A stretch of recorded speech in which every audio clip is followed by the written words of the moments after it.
Y fíjate, para que no nos perdamos en abstracciones de macroeconomía o de la cadena de suministro, el relato ancla toda esta enorme red en una tragedia súper íntima. La relación entre Cambale y Neema no es solo, no sé, un recurso dramático para que la historia sea triste. Es que expone el daño colateral definitivo de este sistema extractivo. Sí. Hablemos de Neema, porque Neema es una niña de 13 años. Es huérfana y, bueno, vive con su tía, que básicamente la obliga a ganarse el sustento vendiendo agua en el campamento minero. En medio de ese infierno. Sí. Imagina el escenario. Entre capataces armados, el polvo asfixiante, rojo, ella y Cambale cruzan las miradas. El roce de una mano al pasar una botella de agua. Es un afecto totalmente clandestino. Porque, como subraya el texto de forma muy cruda, en ese entorno la esclavitud sexual infantil es el procedimiento operativo estándar.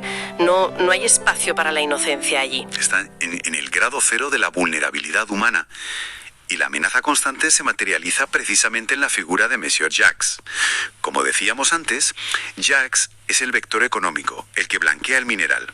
Pero el texto nos muestra que esa impunidad económica casi siempre viene acompañada de una impunidad moral absoluta. Se cree el dueño del mundo. Se siente intocable. Claro, llega a la mina en su todoterreno de lujo, presumiendo de su tecnología, de los billetes, y directamente secuestra a Neema a plena luz del día.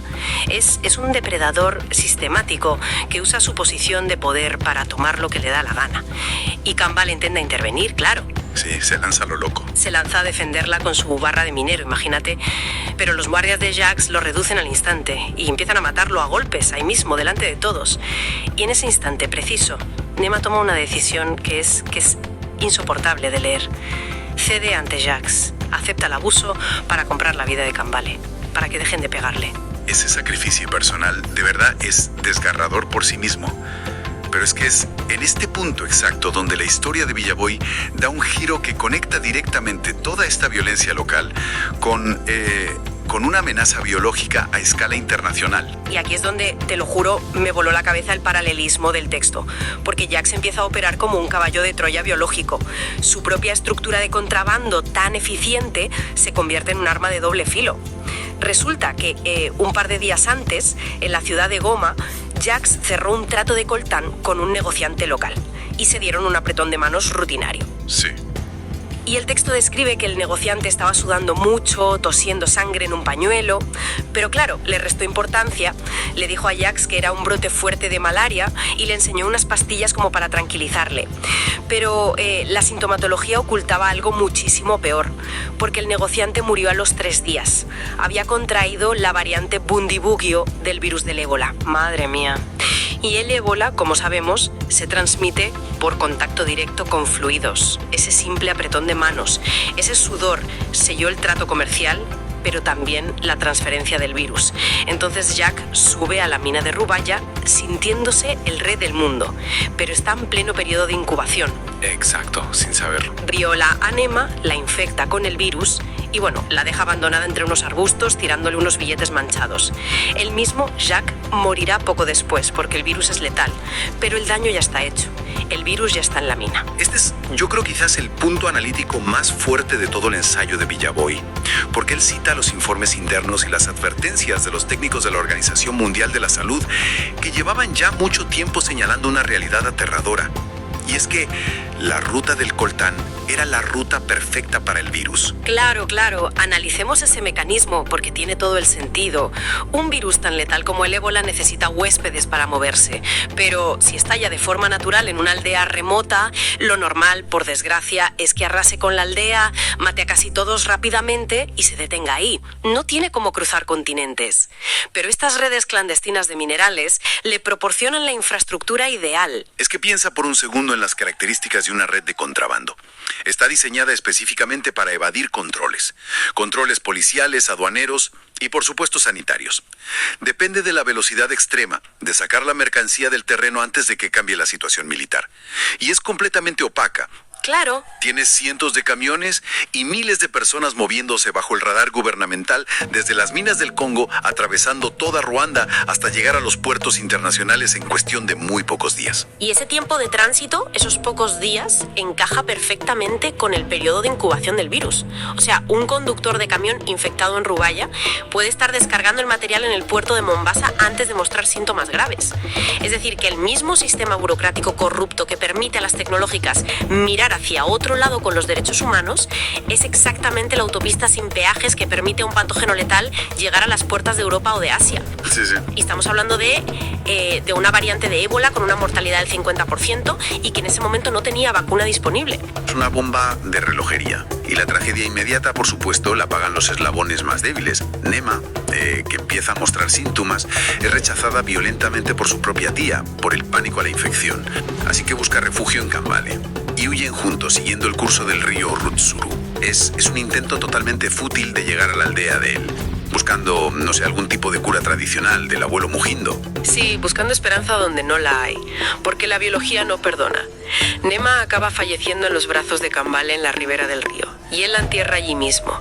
Y el desenlace para Kambale, bueno, cierra el círculo de la explotación de una forma macabra.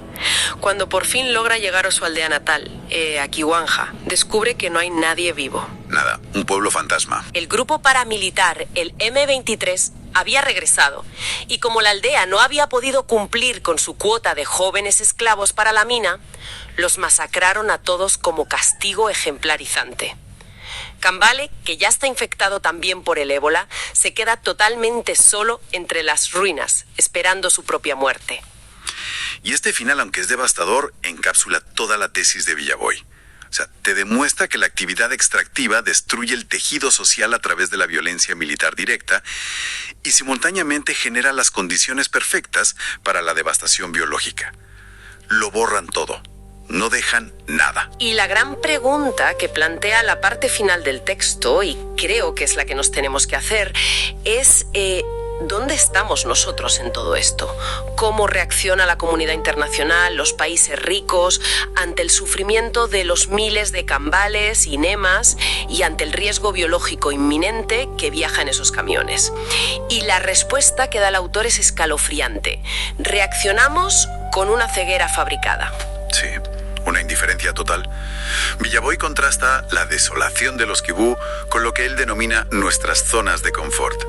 Mientras todo este infierno operativo mantiene la maquinaria global en marcha, el mundo occidental está ensimismado en su propio ocio. Claro. Menciona el streaming infinito de Netflix, nuestra obsesión actual por personalizar la inteligencia artificial para que nos haga los deberes, la fiebre por el Mundial de Fútbol, los macroconciertos internacionales. Tenemos literalmente acceso a toda la información del planeta en el bolsillo, pero usamos esa hiperconexión para distraernos sistemáticamente de la realidad. Es que la distracción no es un accidente. Es la función principal de la pantalla, y no es solo entretenimiento vacío.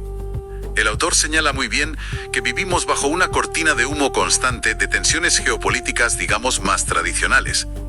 Las noticias nos bombardean con el conflicto en Ucrania, las maniobras de Rusia o de Irán, la guerra comercial de semiconductores entre China y Estados Unidos, las grandes potencias, y toda esa saturación mediática actúa como una anestesia. O sea, nos sentimos muy informados. Estamos ahí debatiendo en reles sobre macroeconomía de bloques o aranceles aduaneros, y eso nos exime, nos da permiso para no mirar al pozo de barro del que sale la materia prima que hace posibles esos mismos debates. Totalmente.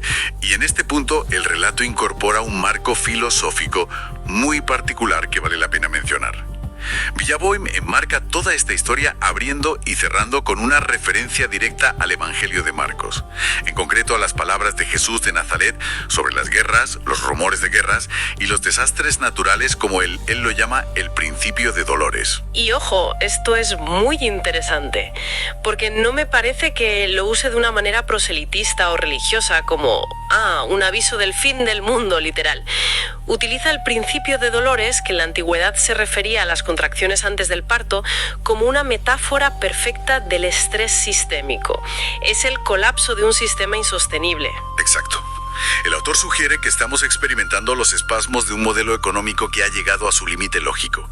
Estas economías antropófagas, al devorar a su propia base humana para mantener la cima de la pirámide, eventualmente destruyen los cimientos de su propia existencia. Si la ciencia y la logística global carecen de cualquier filtro ético y operan bajo la premisa de que, todo vale por un puñado de Bitcoin o por subir el valor de las acciones, pues el sistema entero se vuelve tóxico y colapsa. Bueno, nos acercamos al final de este análisis y creo que la imagen queda bastante clara. Villaboy utiliza el sufrimiento inmenso, personal y anónimo de dos adolescentes para cartografiar toda una cadena de suministro global. Una cadena que empieza en el fango y en la extorsión armada, se blanquea con trajes y sobornos en fronteras internacionales y termina en los escaparatos inmaculados de nuestras ciudades. Logra materializar lo abstracto, que es lo más difícil.